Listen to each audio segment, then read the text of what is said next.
this is my son, Zach. So, this is our first time na magbablog. Wala lang, gusto lang namin. Kasi, itong si Zach, mahilig siyang manood ng TikTok at saka YouTube. So, tsaka pag nakanood siya, gusto niya gayahin. O gusto niya sasabihin niya, Mama, gawin natin to, ganyan, ganyan. So, since gusto niya naman gawin, then try namin. Okay?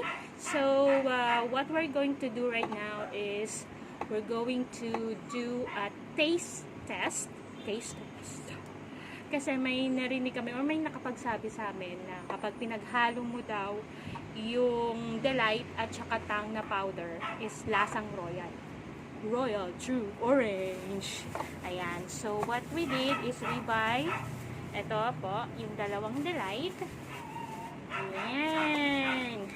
And then, Tang. Baka naman. Siyempre, bumili din kami ng totoong Royal True Orange para mapag-compare namin yung lasa niya. Yan. Uy!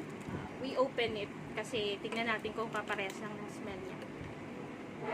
Patingin na, bebe. Amin. Parehas ba? Sige. Ito, this is the moment of truth. Titikman na po namin kung kaparehas po siya ng lasa nun. Okay? Opo, ang laki, no? Yan.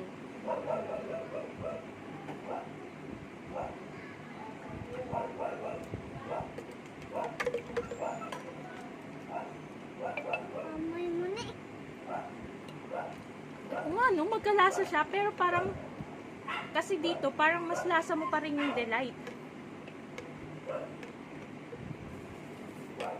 Magkalasa siya, in fairness, ha. Ayan. Natikman mo na, bebe? Anong masasabi mo?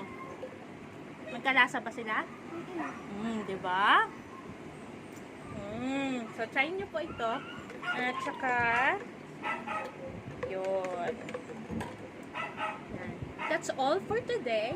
So, if ever meron pa po kayong gustong ipatikim sa aming dalawang mag-ina, just comment below. Message lang po kayo kung ano yung gusto niyo ipatikim sa amin. Kahit ano, ta-try po namin yan. Kahit yung mga luto-luto, ta-try po namin. So, if ever you like this video, just kindly subscribe, like, and share. That's all. Thank you. Bye-bye ka na. Bye.